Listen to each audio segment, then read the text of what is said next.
Welcome back to the Mintcast. My name is Alan McLeod, and I'm senior staff writer and podcast producer here at Mint Press News. This show is made possible by supporters like you. We face widespread shadow banning and censorship across many platforms because of our independent anti-war journalism, and so we need support from people like you. We just started our annual funding drive, and it would mean the world to us if you could help us financially. Remember, we can only do it with you. We cannot do it without you. So there should be a link to the Indiegogo annual funder drive down below if you're watching on YouTube, or in the description if you're listening on audio. All right, today we've had a much requested guest joining us. If you haven't heard of him, you've either been living under a rock or you're under 30 and don't use TikTok. It is TikTok star James Rehwald. James makes extraordinarily funny, clever, and educational videos from a radical anti-imperialist perspective, and his shorts have been seen by probably tens of millions of people by now, including you, if you keep watching. James, welcome to the show. Thanks, Alan. Appreciate the generous introduction. Well, the pleasure's all mine here. Can I just start off by asking you to introduce yourself to the audience and ask how you got into this world? What's your story? Yeah. Well, firstly, thanks for having me on. And yeah, let's see where to start. I guess I downloaded TikTok pretty much at the very beginning of when the pandemic really hit the US. So March 2020. And to rewind back further, I mean, I was pretty much a hater. Like I got the TikTok ads all the time, like YouTube, pre-roll ads and Facebook ads and whatnot. I just thought it was kind of cringe. And I was just like, I don't know if this is for me. And then I just saw people doing like comedy skits that was kind of reminiscent of like the Vine and early YouTube days. So I was like, oh, okay. I didn't know people like post comedy skits like this. So I, downloaded it when I was, we were all in lockdown.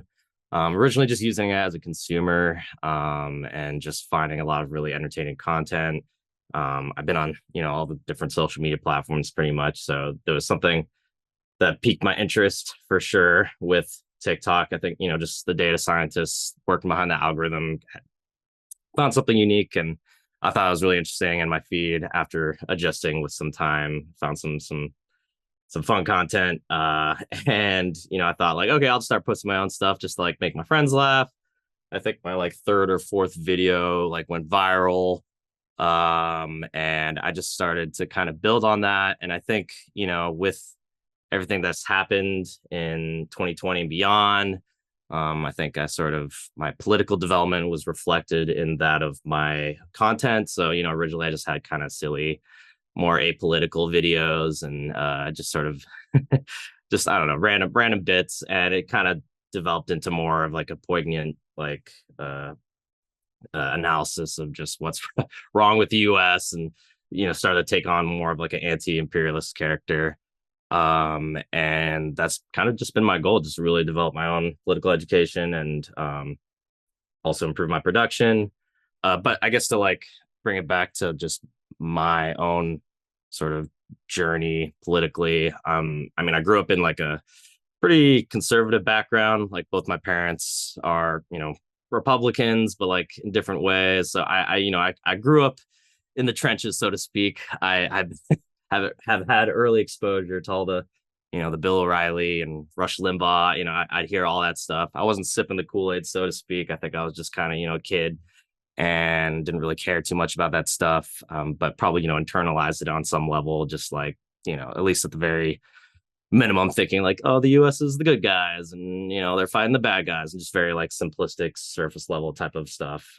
So, I grew up around that. And I think as I got older, especially going to college, started to, care more. I probably identified more as like a liberal back then. And then, I don't know, progressive. And I think really my first exposure to like left-wing, anti-imperialist politics was through like the sort of like human rights organizations that sort of collaborated or hosted workshops with our like Filipino American Student Association in my college. And I think, basically I helped start the club there, and it was a lot more like cultural and, just trying to get people in through the door.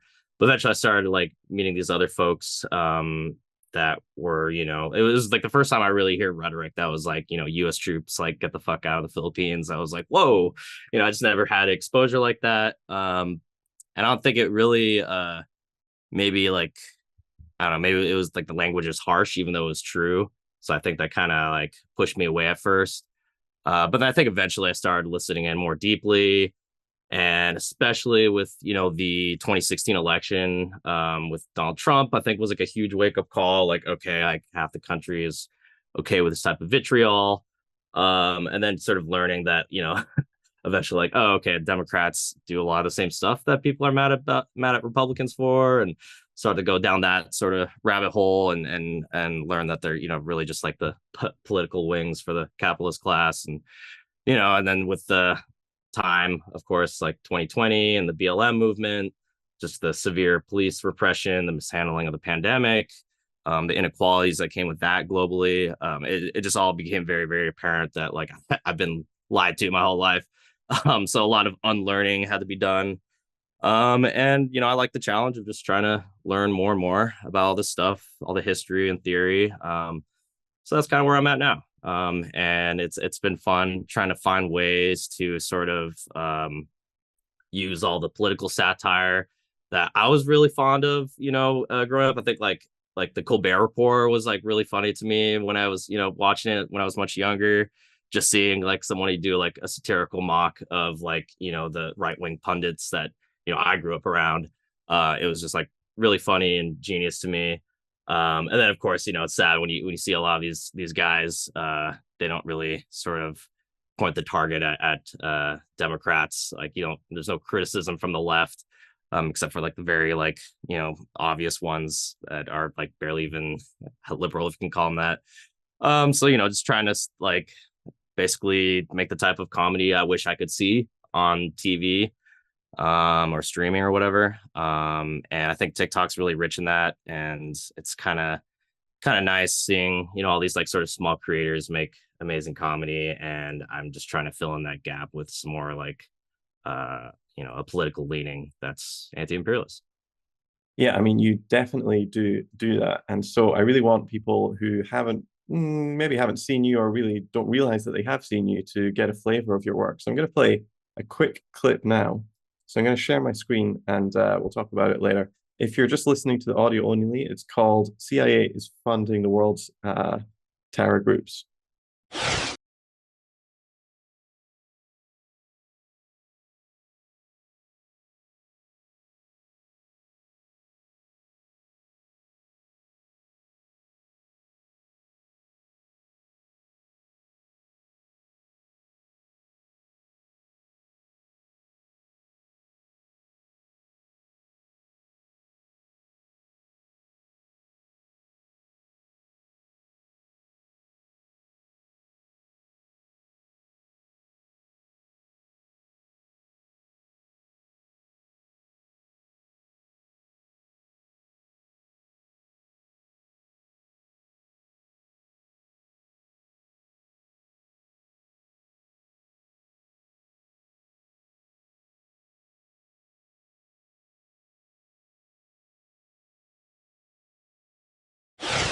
All right. So, as I said, if you're listening to the audio only, we just watched a video called "The CIA is Funding the World's Terror Groups."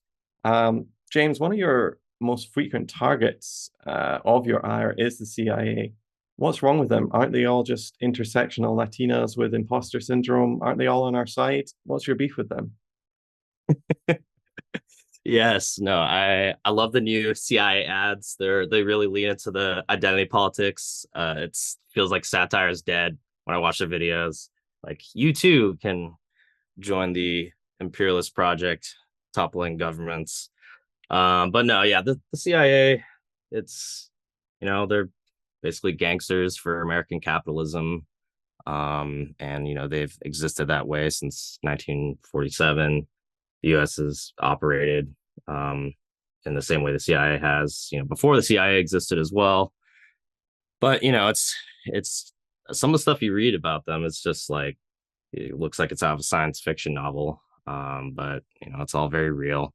So there's a lot of material for some great videos there. And that video I just did, I mean, that one was fun because I feel like I had to like cut down stuff because there was like stuff I wanted to add but didn't really fit to like the cutting of the music, and I had so much time in that song. Um, you know, like for example, like the golden um triangle, as well as the golden crescent. So you know being complicit in drug trafficking from Afghanistan, as well as Laos, and really just more of a byproduct of the U.S. wanting to engage in anti-communist efforts abroad, and if that means funding these mercenaries or paramilitaries with opium production or cocaine or whatever, they can look past it. And we saw that in the case with the Vietnam War. We saw that with the war in Afghanistan. I mean, so much that they even have their own Wikipedia article on drug trafficking allegations with the CIA. So yeah, real dirty history. Yeah, I mean, I didn't think of it like that, but yeah, you packed in so much into that video. I think you were referencing Gary Webb, the San Jose Mercury reporter who broke the story that the CIA was involved in the crack epidemic in the 1980s, whereby the US either allowed this to happen or was actively participating in flooding, particularly black neighborhoods with crack cocaine in the 1980s. And they were doing that to basically fund right-wing death squads all over Central America who were tearing up the place, carrying out massacres, and trying to overthrow leftist governments. And so it is really extraordinary to see this organization trying to present themselves as like the friends of progressive movements and using this kind of language. In fact, I think it was partially down to me that those sorts of woke CIA ads really went viral. I was on the CIA website a couple of years ago, and I was trying to click on a video, and it wasn't really playing very well there. And then I pressed it, and it took me to YouTube, and it took me to an unlisted playlist of like all of these ads. And I was like, oh, hey, it's this woke CIA ad again. But there was actually a list of 12 of them there. And I was like, holy shit, they've made so many of these. It's unbelievable. And I made this master cut and stuck it out on Twitter. And I couldn't believe the amount of energy and uptake it got. I made it to be like, hey, isn't it absolutely ridiculous that this organization that goes around overthrowing governments, dealing drugs, killing foreign leaders is now pretending to be like the sort of liberal progressive institution that will help these people. But I actually got retweeted by people like Ted Cruz and Donald Trump Jr., who really signal boosted the entire thing. And their whole take on this woke CIA thing is, we told you the CIA are a bunch of radical leftist Marxists who are trying to overthrow America and install the gay agenda. That was basically their take on it. And it's just extraordinary to see how people can have like these completely differing views of this institution. Yeah, no, it's God, that's why it's like really hard because you got to be like nuanced and you don't want to like add to the noise because like if you're in left wing spaces, like I'm sure you see the memes like people talk about corporations changing their profile logo to something to celebrate pride, and these leftists understand like they don't actually care, it's just recognizing like a market for profit, whereas like the right wingers are just like on their like anti-woke hysteria and just like this weird proto-fascist type of like they're trying to make everybody gay. It's like, no, they just like want you to buy their stuff. It's not that crazy. And it's funny because yeah, you see it to new heights now. It's like with the CIA like pride posts. I mean, like the FBI making posts celebrating MLK is like wild. and and then like Lockheed Martin, they had like I don't know if you saw that they had a pride float Oh, yeah, sure. at DC, which was just so sad. It's like, guys, why?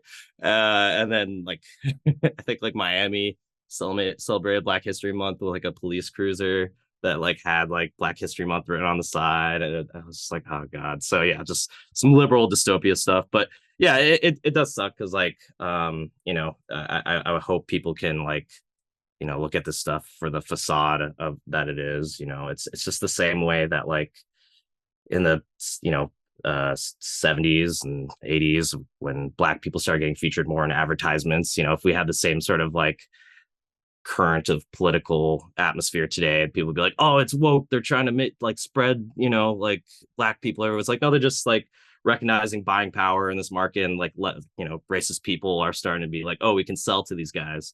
They don't actually like care about representation or equality or anything. So yeah, it sucks because I love to make jokes about like just this sort of liberal shenanigans. But then, like you said, you look at people like Ted Cruz and Tucker Carlson or whoever, and they are ready just to go on some homophobic, transphobic rant. So yeah, you gotta be careful on how to. And I guess that's kind of why I love about these making these videos, because you get to sort of hopefully provide a good way to look at it. Yeah, I guess as a radical, you got to be careful when you attack Democrats too much in case you start bringing in Republicans and you're like, I don't remember asking you a damn thing, MFer. I'm not on your side, you know. I don't like them either. And yeah, Exactly. it's like when all these groups, like as you said, Lockheed Martin or the CIA, put out all of this completely insincere stuff about supporting gay rights. There's kind of like a fringe of people who are like, oh, this just proves this is all just, one big agenda or whatever. And yeah, I think you got to be careful to sort of separate the message and the messenger, I guess. That's what I'd say. I mean, because I basically endorse all those things. And by those things, I don't mean like overthrowing foreign governments or anything. I mean like, equal rights for women and, LGBT minorities. Right. So yeah, you got to be careful in that sense. Yeah. I feel like I always feel this pressure when I'm making fun of like liberals or Democrats in my videos, that I gotta like in the same sentence make fun of Republicans just to like let them know like this you're part of this problem. Like Yeah, yeah. absolutely. We always say at Impressed that, I guess whether it's Team Blue or Team Red who's in charge, a lot of the time the policies don't actually change because both of these parties are bought and paid for by the same giant corporations and same individuals and institutions which fund the permanent war economy, both parties, etc., etc., etc., the media too. And we know who they are. It's Wall Street, it's big tech, it's the oil industry, it's big manufacturing, etc. It's basically the people with all the power and money in society. And I often wonder if we might actually be better off if we had a system where politicians would have to wear their political sponsors on their shirts and their sleeves like NASCAR drivers do. Maybe Yes. maybe we'd be in a better position. I don't know. Yeah, I want more transparency into the which imperialist lapdog I get to vote in. All right. Your next video that I wanted to show everyone is one that's close to my heart because it's specifically about media, which is kind of my wheelhouse. Let's take a look at this. It's called The US Propaganda Machine Explained.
All right. So in that video, I'm just really impressed with the insane amount of work and research that's gone into those clips that just last a few seconds, basically. You've pretty much summed up my PhD thesis in less than a minute. What I really love about it is how you illustrate to what extent advertisers really call the shots in corporate media. Do you want to elaborate in words what you're trying to get across in this clip? Yeah, yeah. I guess like the big, I mean, I definitely pulled from different areas that inspired me, including your writing, for this video. But I know one big one that I remember seeing when I was young was there was like a SNL skit like in like the late 90s, I think. It was called like Mediaopoly. I don't know if you've ever seen it, but if you haven't, check it out. I think Adam McKay might have been involved in it, but I'm surprised it even aired because it took like a direct shot at like General Electric and NBC. And it was just, it kind of explained that whole sort of media landscape and the sort of ecosystem of, these are big corporations that have their own interests, as well as advertisers that they, need to make sure they're making a media reporting environment that's conducive to their profits. And I think that video was like a big, like, revelation for me. I was like, oh shit, like, yeah, I can see why this is not a good way to have an independent press, and earnest journalism. And I think also like just I haven't read it, but like I've seen like videos of like Michael Parenti talking about this topic. He had that book, what's it called, Inventing Reality, and then like Noam Chomsky's like Manufacturing Consents, like probably the more like original one that I think a lot of people are familiar with.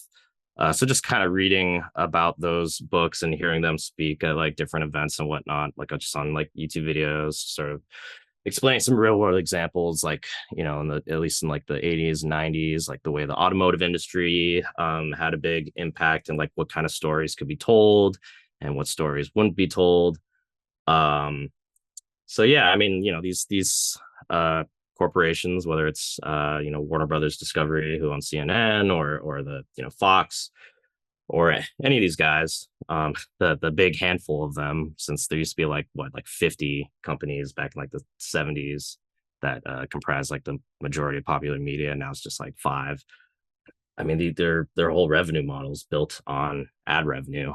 They have to maintain relationships as broadcasters with all these different advertisers, and the ones that are able to spend the most are going to be the biggest companies. And you have everybody from fossil fuels to insurance companies to pharmaceutical companies to automotive, everything, meat packing plants, Kellogg's, whatever. So it's like literally just like the largest corporations keep these news channels afloat, and they don't want to, they got to play a delicate balance of, they want to ruffle their feathers. And I think in this video I wanted to help explain that, and just demonstrate that they do feel the pinch and the pressure to make sure they don't touch stories that are too hot. And even if they are able to talk about them, they gotta use certain language and sort of be very exonerative with state authorities or corporate interests. And I kind of wanted to, so like taking that Mediopoly video, it was a little outdated, from the 90s. So I wanted to update it and just have all that stuff they talked about with the sort of, I guess there's like three things I really wanted to address in the video. Like, one, just the fact that like you hear all these people like, oh, there's like a state-run media like here in this X country and they're undemocratic, whatever. I want to prove like, yes, the US does the exact same thing, and not only within its borders but all around the world. So I want to show that there's like US funded broadcasters and NGOs, and the sort of touch like the nonprofit industrial complex, and just kind of briefly just pepper in like, no, the US does this everywhere. And then secondly, corporate interests interfering with being able to have earnest journalism that's in the interests of the working class. And then thirdly, social media companies. So I want to kind of dive into these social media companies, showing how they've been used to influence public opinion, against their own interests, as well as like just how, like, as you reported, that there's people within the intelligence community and national security that are getting hired into these companies in key positions. They're really pretty much following the same playbook that these news companies have done for years, where they bring in these experts and analysts from the national security state and intelligence, military officials. And now they're just doing the same thing again with social media companies.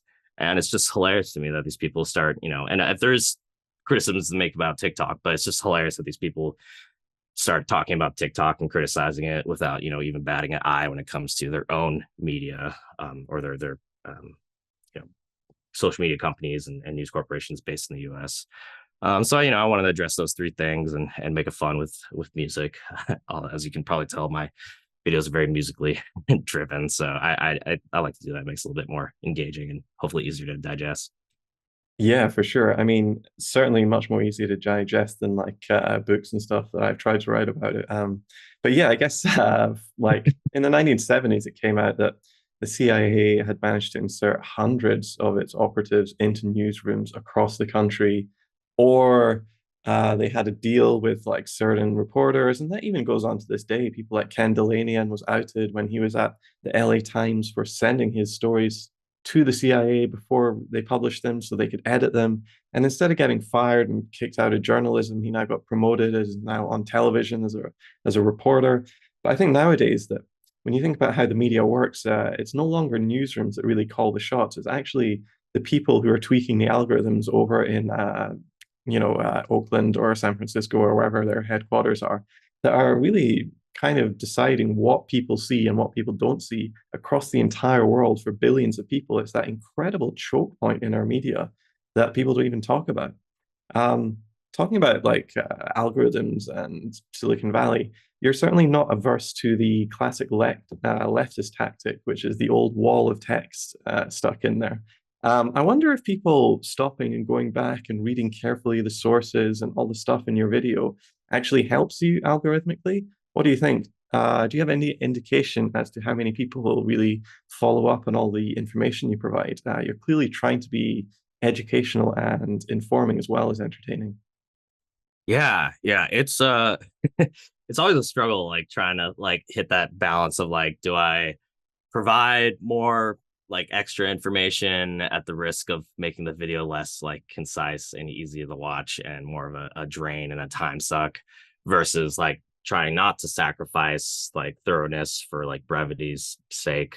So I try to balance that. My most recent video, I think I definitely leaned more into the wall of text, and it was like, I don't even know if this is ironic or I was like, whatever, because originally I was just gonna like, I was like, you know what, I'm just not gonna put any of this. They can just Google these things, and then I was like, you know what, I'll put it in here, and then they could pause if they want, or they could just watch it one full run through, and they can come back if they want.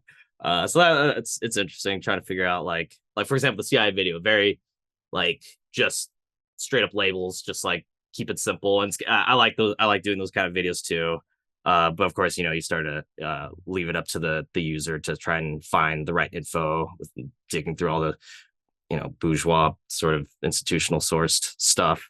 Can be a little bit of a challenge. So trying to offer a bit more direction in these cases can go a long way. But yeah, it's nice to put those details out there. I've been curious too, like how many people have really followed up on those sources, and a lot of the times, like I'm just trying to like spark interest. Like I obviously don't see my videos as any substitute for digging deeper and actually doing the research and reading and watching good documentaries or whatever it might be. So hopefully I'm able to spark interest, and I like the idea of providing some hard facts and like just some numbers that kind of pique people's interest. Like, oh, I didn't know that. Like I should look that up. I didn't learn about that in school or see that in the news. I've even tried going on like Google Trends and seeing if there's like a peak. Like when my like I don't know, I think when the CIA video like took off, I was like, oh, let's see if I tip the scale on a national level. And I think I've seen like little bumps like on Google Trends, and I have like a marketing background, so this stuff's like interesting to me. But yeah, I mean, it's cool hearing, especially just through the comments. People are nice and like, oh, I didn't know that. Like that's fucked up. So yeah, I would hope so. I would hope people do a little more digging and hopefully are a bit more inspired to learn why the world is the way it is. Yeah, I guess we're all kind of slaves to the algorithm nowadays. one thing I have noticed that's a good thing about the algorithm is that YouTube comments are suddenly much more positive and friendly in a nicer place than they used to be. Before, like if you go back like 5 or 10 years, it was just like racist stuff about, the New World Order and the lizard people or something like coming to get you, or just people hysterically attacking you, claiming that you were either working for Mossad or Iran or something, or some weird stuff like that. I mean, yeah, I think we all have to think about algorithms a lot, and I suspect you do as well. I mean, was that a choice? For instance, I noticed you use a lot of like Nerf guns and stuff in your videos for to stimulate violence, or like ketchup for blood or something. Is that what you're going for there? You have to like be absolutely clear that you don't want to trip up the algorithm. It's yeah, it almost became that way later because like I just had them and I was like, because my partner's brother had like Nerf guns and I was like, oh, okay, they're just sitting around. It's the beginning of the pandemic, so I started using them in the videos. And then later I was like, maybe I should just use like a real gun. I was like, wait, I don't think the algorithm's gonna like that. So it's kind of doubled for that reason. And I guess to go back to the earlier question in regards to the algorithm, yeah, I mean it's interesting trying to figure out what works. I mean it's so nebulous, right? Like whether it's TikTok, Instagram, YouTube, Twitter, um, it's just like there's no definite science. I mean, I've gathered like for the most part, a lot of it just comes down to like the percentage of video watch, like people who just watch the whole video, like that's great. People who skip it in the first like 2 seconds, like obviously that's not good. So I try to make videos that like hopefully speak to the algorithm while also speaking to the intended audience. And it can be hard because sometimes you're going for the algorithm, but then it's like it doesn't maybe you don't have the audience in mind or vice versa. Um, so yeah, I mean it's definitely tricky. And with the Nerf guns, yeah, I mean it's been fun. Like just like now I'm so deep in it. I'm like, I'm gonna buy another Nerf gun just because like it'll be fun. But yeah, it's interesting because like TikTok's a lot more sensitive with stuff. Like I've noticed, like I've had videos that only get banned on TikTok. And then my bans usually and suspensions or whatnot, or videos just getting taken down on like Instagram, and Twitter is usually for like music copyright violations. YouTube, I don't know if I've had any big issues on YouTube, but TikTok didn't like me waterboarding myself. They Oh, weird.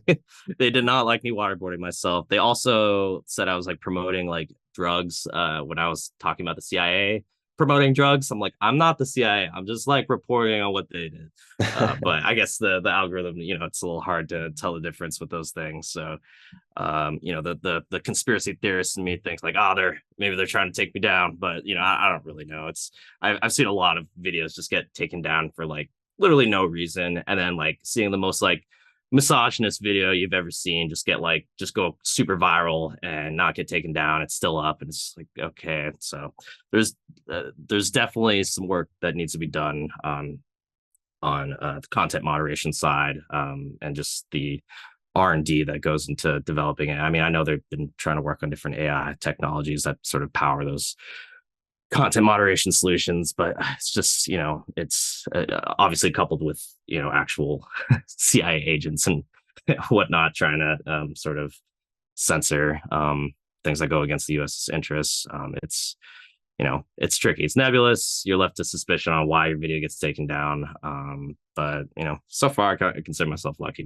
Most of my videos have been managed to make the rounds.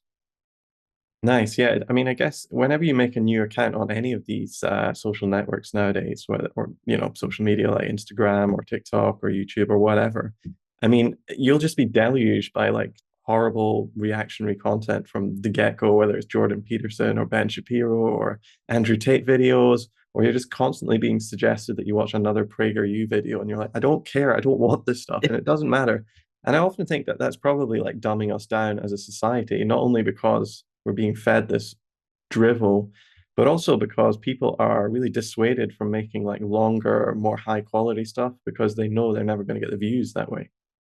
Yeah, I can't stress enough how bad the YouTube algorithm is. Like just like politically, like topically, it's just like you get like just the most like you said. I mean, the Jordan Peterson like it's become a cliche at this point. It's like Ben Shapiro owns feminists, and it's just like tailored for like 13-year-old boys, and it's just very like, and it dominates the search results. I mean, you look up like I don't know, you could look up transgender or you look up, feminist or whatever, like you know all the reactionary stuff bubbles to the top. All this, this algorithm really favors all the fear driven, hate driven stuff. And yeah, like you said, it might incentivize people to kind of lean more into like that type of content since that's what gets views.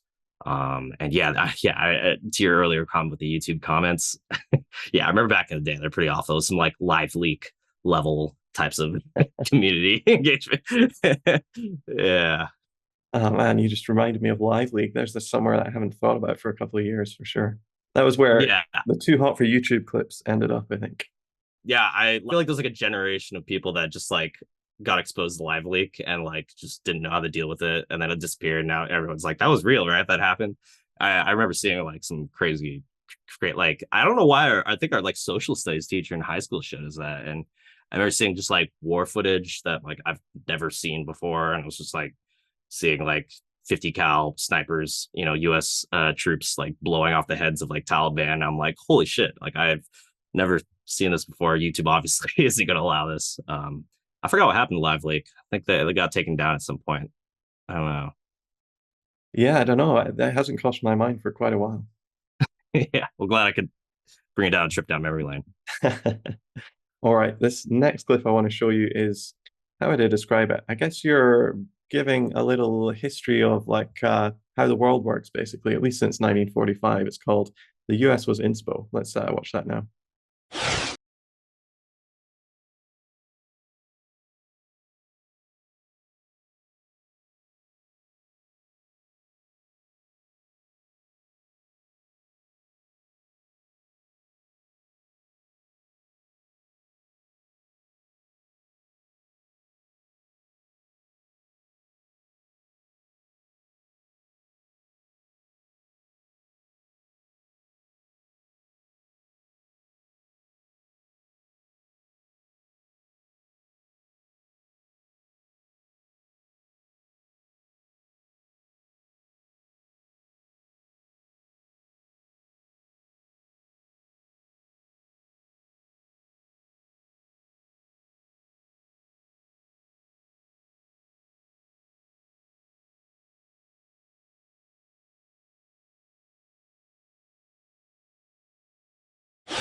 All right, this little clip we watched called The US Was Inspo, I think it's a great introduction to imperialism and how it works. What I get from it, I think you're stating here, is basically that the United States took over Europe's colonies after World War II, and that's how the world is really structured right now, right?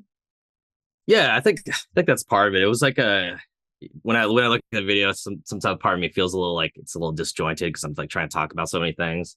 But I think like looking back, I wanted to like yes talk about that, and just like just challenge the narrative also just around like the U.S. was like the good guys before and after World War II, and obviously during, and it that's it, and like it was just there to defeat the Nazis and Imperial Japan. So I wanted to kind of challenge the narrative and show like, okay, there's like US was it's not a great place. And so do that. And then also like just talk about the colonization of Philippines. I'm half Filipino, so like that topic's, obviously near to me. And I wanted to sort of explore that history. And then I found that like a good fun way to connect that topic with like the World War II topic. I remember learning years ago about what's the name of the book? It's like Hitler's American Model, I think, where it talks about Nazi, well, in this case, like lawyers, but I mean, through history, like Nazi lawyers, scientists, officials looked at the US as sort of this like model to both learn from, to emulate, as well as things to avoid in, the interests of Nazi Germany. It's no secret that like eugenicists in Nazi Germany were fond of what the U.S. had been doing to Black, Hispanic, and Native Americans, especially in California. Looking at the sort of anti-miscegenation laws. I mean, no place was like really as advanced and like granular as the U.S. I mean, obviously it exists in like other places, like in Europe and South Africa, but like the U.S. had these different state level anti-miscegenation laws, basically saying like X group can't marry Y group or Z group or whatever. which translate usually just to like white people and black people can't get married, and like Native Americans, as well as different Asian groups or even Pacific Islander groups. So yeah, getting lost in that and reading about like how the Nazis took very careful note of that when crafting the Nuremberg laws, which was just something that I feel like, a lot of Americans learned through the school curriculum. But the conveniently left out part is that this was modeled directly after what the US had been doing. And of course, the Nuremberg laws, targeted uh, Jewish people. And then it was later expanded into Romani and Black people. But those laws passed in 1935. Also, were modeled after like the in a fucked up way, looked at the one drop rule in the US, where just one drop of black blood would define you as a black person. And even the Nazis were like, okay, that's a little too much. We're gonna do if you have one grandparent that's Jewish. It was like crazy, right? And so just like learning about all that, and specifically with anti-miscegenation laws, how they would look at people like Puerto Ricans and Filipinos who were in U.S. colonies at that time.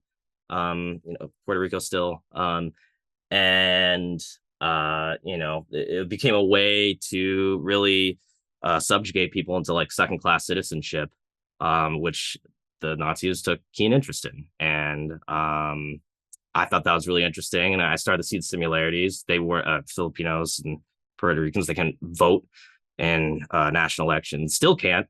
In the case of Puerto Rico, and it just became amazing, like that this set of laws that prevented marriage, but also stripped them of their citizenship and the right to vote, were things that were already in place in the U.S. So I want to sort of challenge the narrative of like the U.S. just being this like wholesome freedom fighter during World War II, rather than just being getting caught up in a war later on, and the Soviet Union obviously doing the heavy lifting there.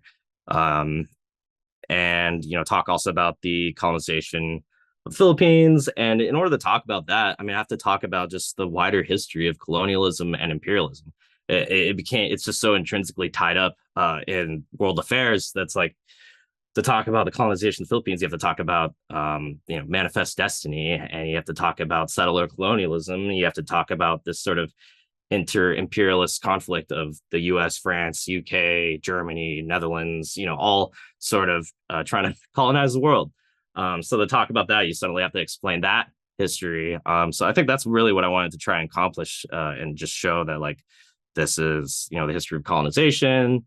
And this led, eventually to World War II, where we started to see a new change in who the hegemon would be. That is the US, of course, after World War II.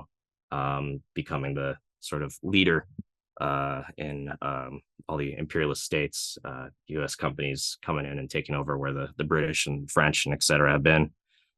So yeah, trying to condense and distill all of that into a quick video was hopefully what I managed to do there.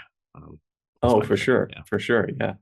I guess if you really want to understand, and if you're really genuine about looking at things like Puerto Rico and Philippines and Guam, and even earlier with things like Cuba and Manifest Destiny, you really have to start looking at as the US as an infant empire, and an empire that wanted to expand and grow. And that's something I really like about the channel, the Empire Files, which they really take as their absolute beginning basis of it, which is you have to look at the US in the framework of an empire. And at the end of World War II, the United States literally had 50% of the world's wealth. Think about Europe and Asia were just destroyed. They only had 4% of the world's population in the US, though. And these planners in Washington were meeting and coming up with strategies called like Grand Area Doctrine, whereby they said, well, the Nazis or the Soviets, they'll have their little part of Europe and maybe Central Asia, but we're going to take the grand area. And that meant taking over Africa, taking over much of Asia, Latin America, which was to them the US's backyard already, which basically meant that they saw the United States as having this global empire. And that didn't really last very, very long, because China came along, the communists in the late 40s kicked the US out. A lot of people don't know the United States invaded and occupied China with a very large army for 4 years, until 1949. They were kicked out unceremoniously. And if you read the documents, all these guys in Washington are talking about the loss of China, the loss of China. We lost it. and recriminations and finger pointing was going on all over the place. But you can only really lose something that you think that you own, and so it kind of allows people to see into their mentality that they thought they really do own the art in the world. And maybe when the Soviet Union fell apart in the 80s and 90s, the US, there was this sense that this was the end of history and the United States was going to be top dog forever. But I feel like in the last 10 years or so, US power has really slipped. I mean, do you agree with that? That US dominance in terms of military, economic, culture is kind of on the wane? And to what extent do you think that's correct? Yeah, I mean, it definitely feels like an empire sort of crumbling. It's the its status as the hegemon of the world is being challenged, and whether that's from like communist efforts or just competing capitalist forces, the U.S. is sometimes seems like it's waning, and hopefully regardless of what happens, it creates conditions where people can actually the working class can actually rise up. But yeah, it's also interesting, back to your point with like China and the Soviet Union. I mean, it's just funny how this stuff's always left out, right? The American and like European interests in these places. They don't talk about all the Western nations and Japan in China prior to the revolution. They don't talk about all the European interests, the French and the Germans and the British in Russia before the Bolsheviks. They don't talk about the land ownership in Cuba prior to the Cuban Revolution and the U.S. backed dictator Batista there. This stuff always gets conveniently left out. But back to your later point, I mean, this is all just to sort of maintain this image of this sort of democracy when it's really just an empire, and now it seems like it's sort of flailing. So I don't know. We'll see what happens. Yeah, we live in interesting times, I guess.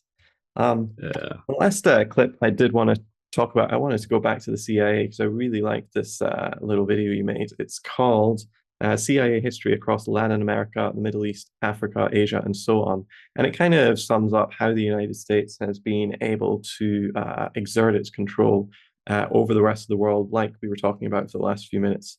Let's just very quickly see that.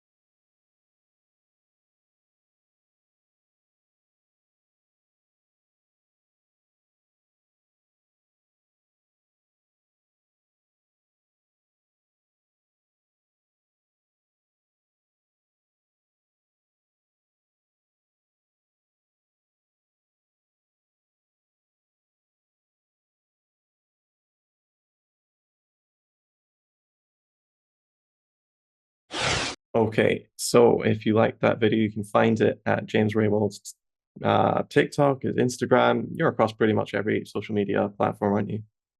Yeah. Nice one. All right. So, what I really like about that video is kind of like how you link the refugee crisis in places like the US southern border directly to US actions abroad. Could you tell us a bit more about that, how you see these things as being connected? Yeah. I mean, obviously the world's so vast, and there's different ways the U.S. has been involved abroad. But it's just like one of those things that's always conveniently left out of the conversation when we talked about, whether it's refugees or migrant workers or migrants, any form of immigrant. There's you really got to think about it as like forced migration. I mean, these people are leaving because of different reasons, namely imperialism, the unequal exchange set up between the U.S. and its other allies against or with the global South. All these things are connected, and maybe in the past it's a bit more stark, right? Like in the video, like just overthrowing governments and things like that. And the U.S. still does stuff like that. That's just like what's been confirmed. but it's also just the idea of like free trade, right? In hard quotes, just the sort of unequal exchange that is exploitative, and forces people to leave their homes. And the CIA very much plays a huge role in that. And looking through history, I mean, it's just such a long list of coups and coup attempts and all sorts of interventions, invasions, and whatnot. And I mean, Latin America has been a huge victim of that. And that stuff always gets left out of the narrative conveniently when we talk about, um, you know, uh, providing asylum to people fleeing poverty and violence. And then even if you don't believe in the economic aspects, or you just aren't really in tune with the idea of imperialism, or capitalist imperialism, is like stuff like arms. I mean, you look at we talk literally about places in Central America. Trump obviously like saying these people can't come here. I mean, Kamala Harris saying the same thing when she visited. To folks in this region who are thinking about making that dangerous trek to the United States-Mexico border, do not come. Do not come. It's a bipartisan position, but you can look at like the loose arms, the illegal arms. They're all made. The majority comes from American manufacturers. Also, like the arms deals that that the U.S. sells to police and military forces in these countries. But we just, we don't seem to care about that. It's just about the people fleeing the violence there. So yeah, the CIA has been a huge facilitator of that violence in every part of the world. It's kind of the same in Europe, actually. There's a similar refugee crisis happening with people from Africa and West Asia who are trying to escape their desperate situation. And it's been headline news for years and years, and it's actually sprung whole big nativist right-wing parties across the continent. But in the entirety of the discourse, we're never asking where are these people coming from and why.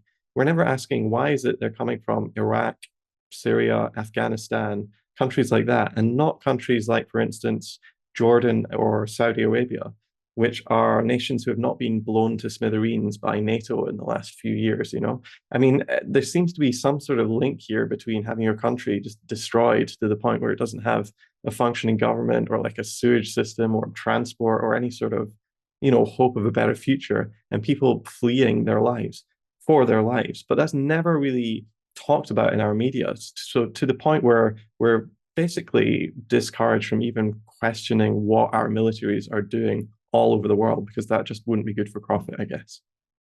Yeah. The popular media not known for really getting to the root of problems and just keeping it very surface level. So yeah, that's the unfortunate truth. All right, I've got one more question for you today. It's a bit more generic on a different topic. I feel like the satire you do, seemingly as a one-man show and are able to put out, is just so much more cutting and relevant than a lot of the satire you'll see on television nowadays. What do you think about the state of political comedy or political satire today? Yeah, I mean, it's a good question. Like I wish there was better stuff out there. Like I'm not even trying to sound cocky. It's just like I want to see like socialist, anti-imperialist, communist, even anarchist, whatever creators out there. Like it's just like when you look at like political satire, it's just like very, very obviously dominated by liberals and maybe people that maybe even like I don't know, rad libs or whatever you want to call it, where they can kind of poke fun at themselves. But you don't really hear a lot of like humor coming from the left. And then when you do, it's hard because sometimes it's like preachy or just not funny. So I would love to see like more of that stuff. I mean, I try to think of like good example, like Parasite is, I know that's like kind of a commonly cited one, but and it's not really like overtly socialist or communist, but it plays into like the class elements in a class society. Bong Joon-ho is he doesn't shy away from that stuff, and I feel like he's a good example of that. Boots Riley is probably like the only really big like self-described communist that's like making like comedy, satire, entertainment that I can think of offhand. I'm sure there's a bunch I'm forgetting, but it's tough to find. You can look through history and find a lot of directors that are self-described Marxists and whatnot. But you know, it's hard. Yeah, I look at like the Comedy Central guys and Adult Swim, and it's like it's tough because you know I don't know how far you can make it when you're trying to do anti-imperialist comedy. You know, when you're trying to work with these big networks and studios and streaming companies. But I would like to see people push the envelope. You know, I if they can make something funny enough and get the message to sort of be addressed in a way that doesn't uh, get in the way of the short-term profit seeking of these companies. You know, why not? You know, I see like all these liberal and conservative comedians, and just hope that like there can be some more principled anti-imperialists entering the same space, because it gets a little tiring watching the same type of stuff. Yeah, what I got from listening to that sort of milieu is that a lot of comedy writers are very scared to, go after one team if they're on the other team. Or sorry, they will only go after one team if they're on the other team. They're satirizing Trump or whatever because they're on Team Blue, but they won't even pitch a joke in the writers' room, laughing at Hillary Clinton or Joe Biden or whoever. I remember, yeah, I think the manufacture of consent even works here. I remember when, for instance, Michael Che, who I suspect has quite radical politics, he is named after Che Guevara after all. He got in a lot of trouble for doing a joke about Israeli apartheid, and he was, chastened by all these groups. I think that must have a Yeah. big effect on you, right? Like this flack. Oh yeah, yeah. It's like, I mean, especially like, you know, being anti-Zionist is deep on pop. Being anti-imperialist, just being a Marxist, like that's like tough to do. I mean, obviously there's like material reasons for that in the past, like with like the McCarthyist era and Red Scare, and like all those Hollywood people getting blacklisted, and you know all that stuff. So you know, I think the message has been made clear that like that type of stuff isn't welcome in Hollywood, whether that's just from the general public or the powers that be. So yeah, it's really tough, and it's you know forces people like Min Press and myself and you know other, whether it's podcasters or comedians or whatever. You don't really have a billionaire funding your stuff, so it becomes very tough trying to sort of challenge the status quo. You're not bankrolled like that, and it's just you know unpopular with the average consumer sometimes. Oh, yeah, for sure. We certainly at Mint Press do not have any billionaire backers or huge state funders. We're operating on a shoestring. So I will put out another plug for our annual funding drive on Indiegogo. Please do support us if you are in a position to do so economically. If you're not, you can still help us by liking our streams or giving us a 5-star review. But yeah, we've been listening to James Rehwald today. James, where can people follow you if they want to hear more from you? Yeah. You can follow me on my Patreon or pretty much any social media. So my user is JREHWALD 15 on Instagram and TikTok, or just my full name, James Rehwald, one word, on Twitter or YouTube. So feel free to follow me there, or follow me on Patreon, support me on Patreon, and I'll be pumping out some more videos soon. That's great. Thank you, James Rewells.